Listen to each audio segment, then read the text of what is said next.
하나님 말씀 보겠습니다. 하나님의 말씀은 사무엘상 1장 9절에서 18절 말씀입니다.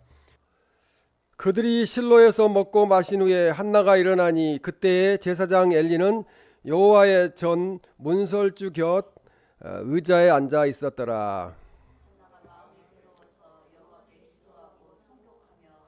소원하여 이르되 만군의 여호와여, 만일 주의 여종의 고통을 돌보시고 나를 기억하사 주의 여종을 잊지 아니하시고 주의 여종에게 아들을 주시면 내가 그의 평생에 그를 여호와께 드리고 삭도를 그의 머리에 대지 아니하겠나이다.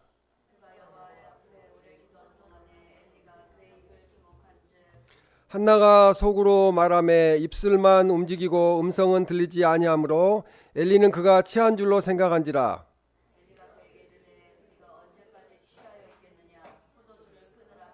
한나가 대답하여 이르되 내 주여 그렇지 아니하니이다. 나는 마음이 슬픈 여자라. 포도주나 독주를 마신 것이 아니요 여호와 앞에 내 심정을 통한 것뿐이오니.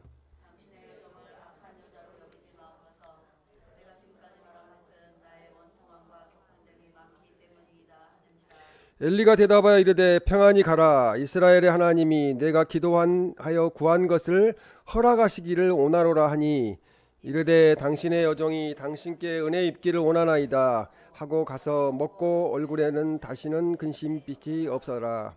아멘. 매일 기도합시다는 제목으로 하나님 말씀 전하겠습니다. 오늘은 종교 개혁 주일입니다. 매일 우리가 우리나라와 또 우리 사랑수 교회와 또 우리 가정을 위하여 또 나 자신을 위하여 기도하는 것이 현실을 살아가는 우리에게 종교 개혁이 되는 것입니다. 그것이 이 시대의 종교 개혁이고 국가 개혁이고 교회를 개혁하는 거고 가정을 개혁하는 거고 나 자신을 개혁하는 거, 바꾸는 것이라고 볼 수 있겠습니다. 1517년에 마르틴 루터는 비텐베르크 교회 문에 95개 조항에 대한 반박문, 그러니까 개혁 선언문을 붙여서 종교 개혁을 시작했습니다. 당시 평범했던 그가 어떻게 절대 권력을 가지고 왕 위에, 각 나라 왕들 위에 군림하였던 교황의 세력과 맞설 수 있었을까요? 루터는 그 힘의 근원이 기도라고 말을 합니다. 만일 내가 새벽에 2시간 이상을 기도하지 않았다면 그날의 승리는 마귀에게 돌아갔을 것이다. 매일 3시간 이상 기도하는 것보다 더 중요한 일은 없었습니다 라고 이야기합니다. 그 기도가 모든 것을 이기고 극복하는, 지탱하는 힘이 되었다고, 능력이 되었다고 말합니다. 시편 50편 15절 말씀에 보면 한밤날에 나를 부르라 내가 너를 건지리니 라고 말씀합니다. 내가 나를 영화롭게 하리로다. 하나님이 우리를 건져주시면, 문제를 해결해 주시면 우리가 하나님을 만나고 하나님을 찬양하면서 또 간증하면서 하나님을 영화롭게 하게 된다는 것입니다. 하나님을 믿는 성도들에게 있어 한란은 끝이 아니라는 거죠. 하나님을 만나는 기회고 더 큰 사랑을 받을 수 있는 기회, 그리고 하나님을 이제 진정으로 가까이서 만날 수 있는 기회가 한란이라고 말하고 있습니다. 모세는 건널 수 없는 바닷가에서 기도함으로써 홍해가 갈라지는 기적을 하나님이 행하셨습니다. 히스기야 왕은 죽음 직전에 부르짖고 기도하여서 15년이라는 세월을, 생명을 연장받게 되었습니다. 이삭은 가뭄이 들어서 불황기에 이삭은 기도 드림으로써 이삭은 농사가 잘 되었어요. 그래서 거부가 되었다고 말합니다. 다니엘은 기도 드림으로써 사자 굴 속에 들어가서 죽을 수밖에 없는데 사자들이 온순한 양처럼 그렇게 가만히 있으므로 안전하게 살아났습니다. 엘리야는 갈멜산 영적인 전투에서 바알 선지자 450대 1, 또 아세라 400대 1, 그렇게 하면 850대 1의 전투에서, 갈멜산 전투에서 승리를 하였습니다. 마가 다락방의 합심 기도는 성령 충만을 받는 역사가 일어났어요. 120명이 거기에 모여 있었는데 다 각 나라 방언으로, 각 나라 언어로 이야기하게 되었고 역사가 일어나고 성령 충만하게 되었습니다. 베드로와 바울은 감옥의 문이 열림으로 감옥에서 풀려나는 그런 기적을 맛보았습니다. 또 엘리야의 기도는 하늘문을 닫고 열어서 비가 오지 않게도 하고 비가 오게도 하는 그런 응답의 역사를 이루었습니다. 그리스도인에게 있어서 기도는 하나님의 능력을 받는 방법입니다. 우리가 지금 환경을 보면은 신세한탄을 할 수가 있어요. 그런데 기도하면은 소망이 생기고 하나님이 우리의 길을 열어가십니다.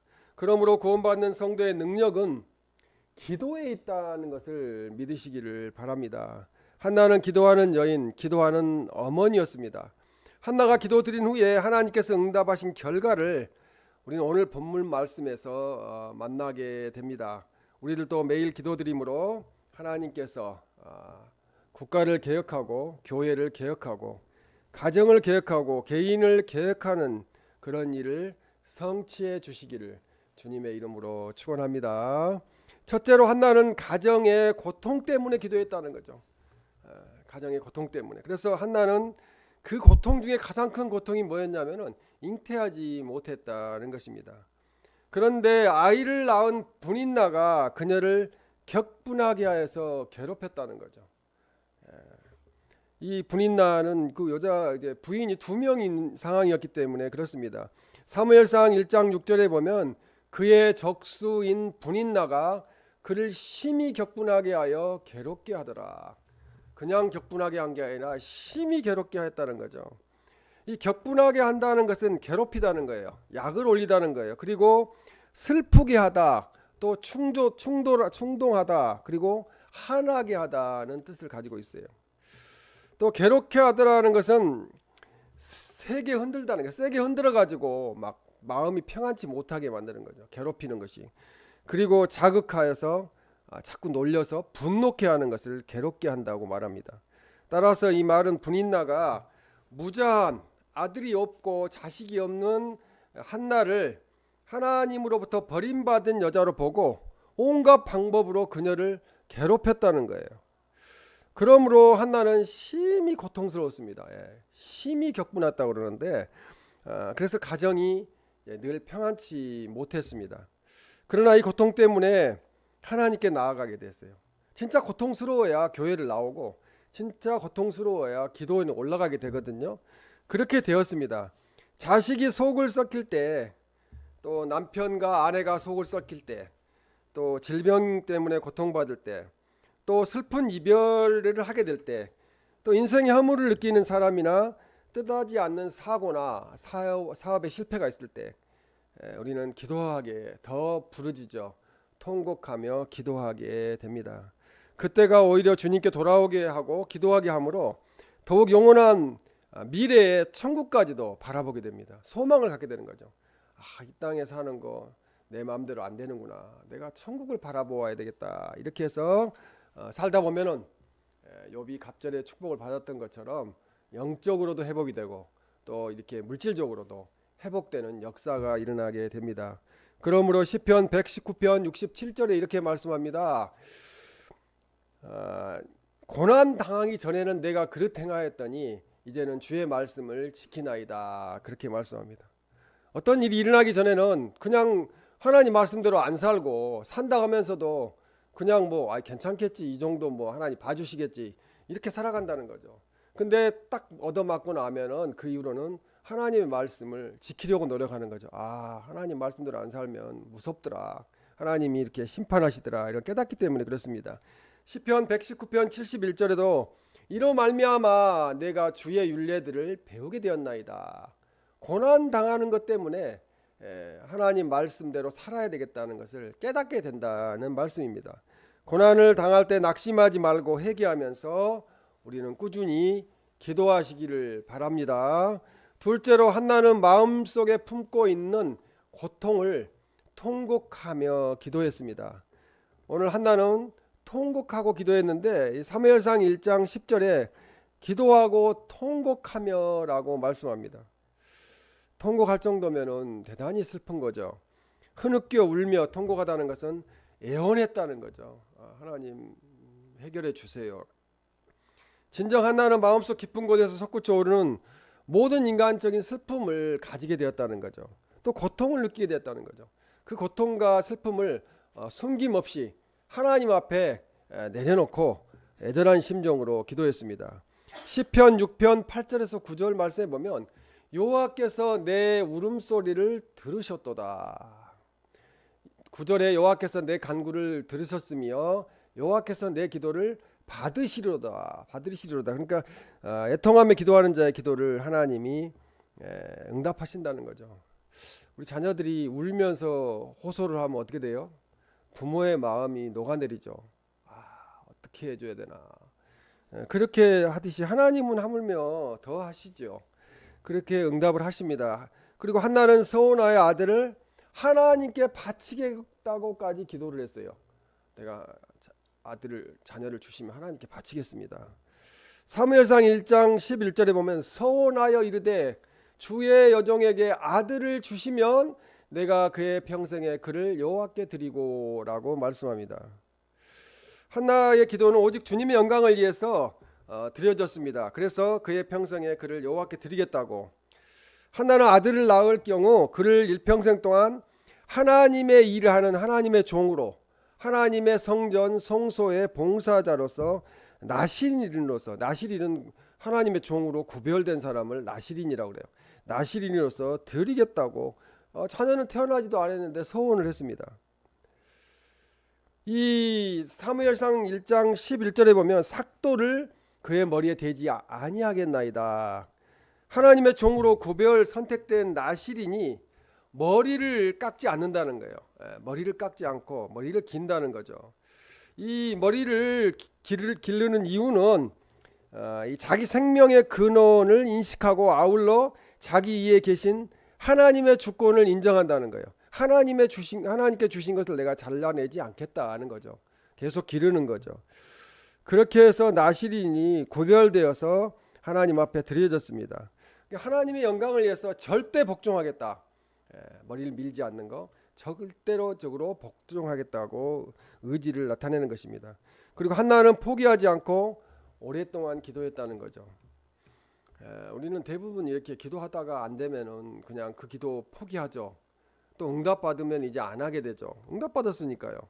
그러나 한나는 응답 받을 때까지 오래 기도하는 동안이라고 이렇게 12절에 보면은 오래 기도하는 동안에라고 말씀합니다. 기도는 오랫동안 앉아서 시간을 잡고 해야 기도다운 기도가 된다는 거죠.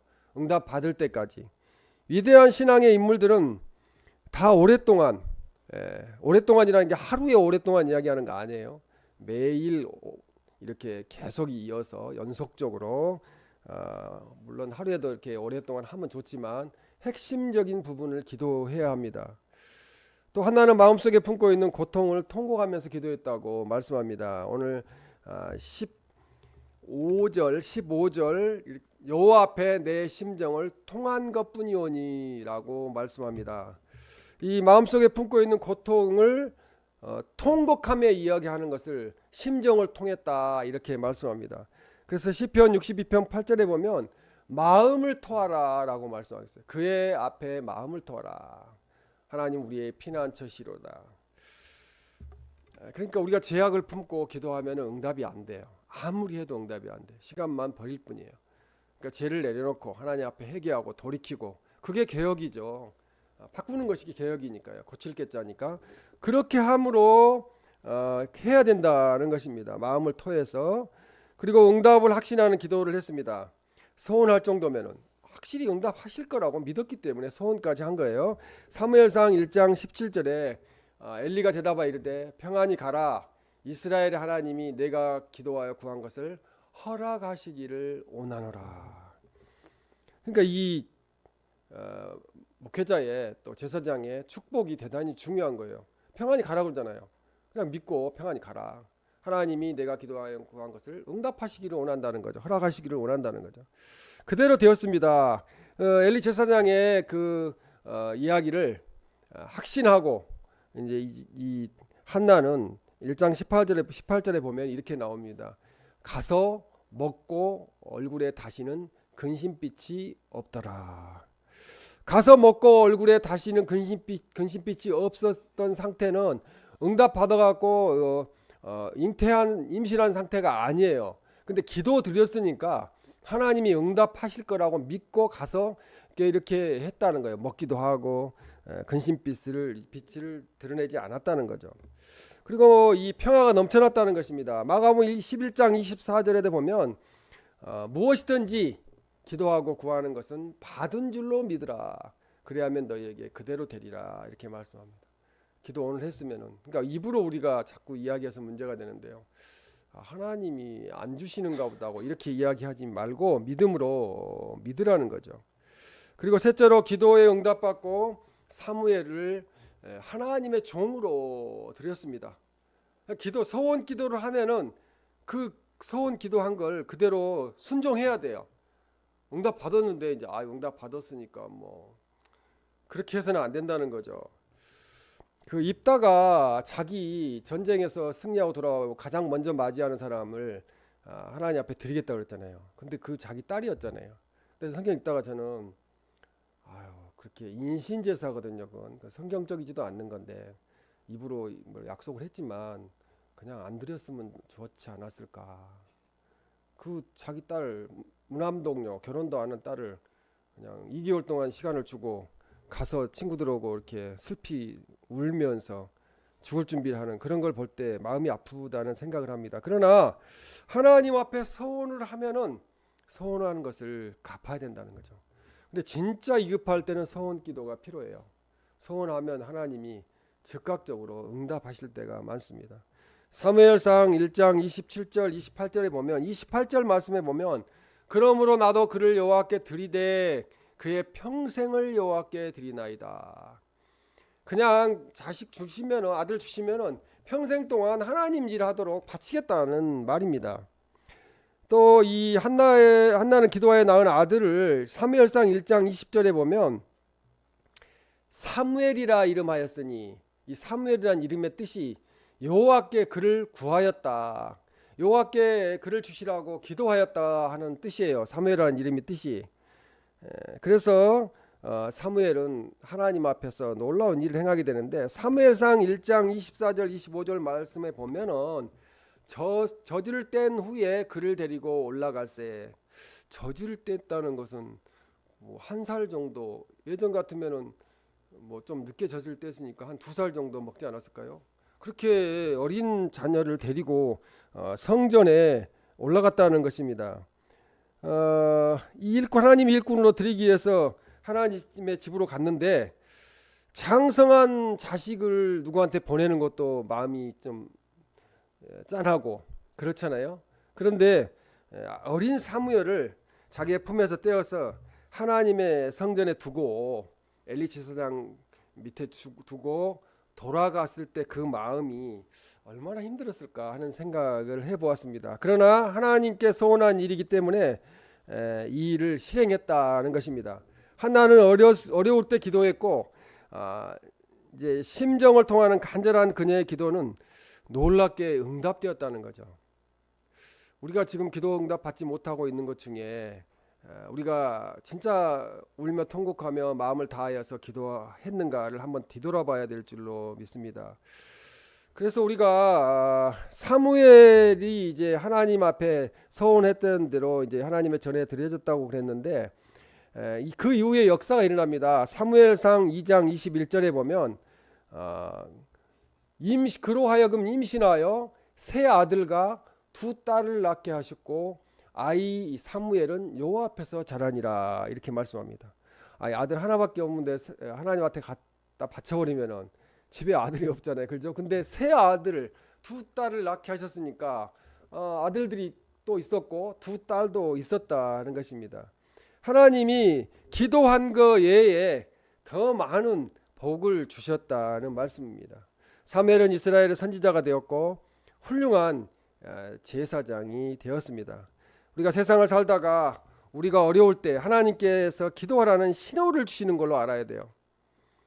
꼭 하나님이 그 부분으로 몰고 가세요. 그 부분 그거 회개하고 그 부분 그거 기도해야 된다.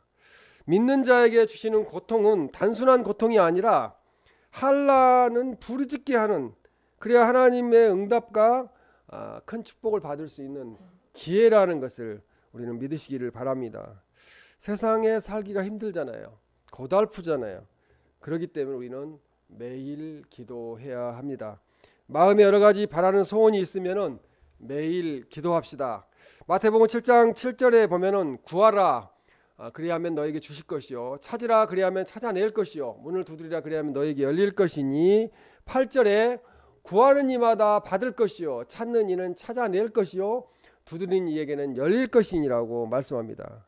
11절 말씀에도 보면 너희는 악한 자라도 좋은 것으로 자식에게 줄 줄 알거든 하물며 하늘에 계신 너희 아버지께서 구하는 자에게 좋은 것으로 주시지 않겠느냐 이렇게 말씀합니다. 우리가 구한 것보다 더 좋은 것으로 주신다는 거죠. 그러니까 우리는 지금 우리 학생들, 우리 청년부 걱정할 게 없다는 거죠. 우리 엄마 아빠가 가난하니까 돈 없으니까 나 어떻게 살지 걱정할 게 없다는 거죠. 왜요? 하나님이 다 주실 것을 예비하고 있기 때문에 그렇습니다. 저는 전번에도 한번 간증했지만 난곡 입구 신림동 제일은행 앞에서 2만 원짜리 통장을 만들어 갖고 나오면서 그 대학교 졸업할 때 이야기예요. 하나님 저 어떻게 앞으로 살죠? 이제 새로 처음으로 통장을 하나 만들었습니다. 이 통장에 2만 원이 들어있는데 제 전 재산입니다. 앞길을 하나님께서 인도해 주시라고 거기 난곡 입구 사거리에서 길거리에서 서서 기도했던 것을 기억해요. 근데 그 이후로 지금 다 살게 하시잖아요. 그죠? 2만 원밖에 없었는데 다 주셨잖아요. 하나님께서. 하나님의 은혜로 우리가 간구하는 기도로 산다는 거죠. 마가복음 9장 23절에도 보면은 믿는 자에게는 능히 하지 못할 일이 없느니라고 이렇게 말씀합니다. 믿는 자는 다 할 수 있다는 거예요. 내게 능력 주시는 자 안에서 내가 모든 것을 할 수 있다는 거죠. 그리고 마가복음 9장 29절에 기도에 다른 것으로는 이런 종류가 나갈 수 없다고 말씀합니다. 마귀를 제어하는 거, 마귀 쫓아내는 거, 능력으로 또 치유받는 거, 하나님의 능력으로 치유받는 거, 모든 거, 이 기도 외에는 다른 방법이 없다는 거예요. 우리는 기도하는 방법만 하나님께 해야 해결된다는 거죠. 그러니까 우리 뒤돌아보자고요. 이번에 우리 학생들도 그렇고 내가 한 주간을 살면서 기도를 얼마나 했는가, 매일 기도하는가. 학생들한테 5번 기도하라고 그러는데 5번 아침에 일어나서 하나님 어젯밤에 나 안 데려가시고 살려주셔서 감사합니다. 그 다음에 또 아침 밥 먹을 때 학교 가기 전에 기도하고 학교 가서 기도하고 기도하려면 학교 가서 매 시간마다 기도하면 좋고 점심시간 때 뭐 옆에서 뭐 찌르건 말건 뭐 도시락에 있는 계란을 가져가든 말든 그냥 기도하고 밥 먹어야 돼요. 그렇게 해서 또 저녁 잘 때는 기도하고 하나님 오늘 지켜주셔서 감사합니다. 이 밤에 잠 잘 자고 아침에 다시 일어나게 해주시라고 그렇게 기도하고 잠을 자야 됩니다. 우리도 낙심하지 말고 한나처럼 기도해야 합니다. 매일 우리나라와 우리 교회를 위해서 또 우리 가정을 위해서 나 자신을 위해서 기도를 해야 합니다. 그것이 현대를 살아가는 우리에게 그게 개혁이에요. 종교 개혁이고 국가 개혁이고 교회를 개혁하는 거예요. 국가를 바꾸는 거 그거 어려워요. 기도밖에 없어요. 가정을 개혁하는 거 기도밖에 없습니다. 우리 개개인을 바꾸는 거 나 자신이 내가 잘 안 변화되잖아요. 바꾸는 것도 하나님께서 해주셔야 됩니다. 우리가 우리 모두를 개혁하고 우리 주변을 개혁함으로 하나님께서 기뻐 받으시고 응답하여 주셔서 모든 일에 승리하시기를 주님의 이름으로 축원합니다. 아멘.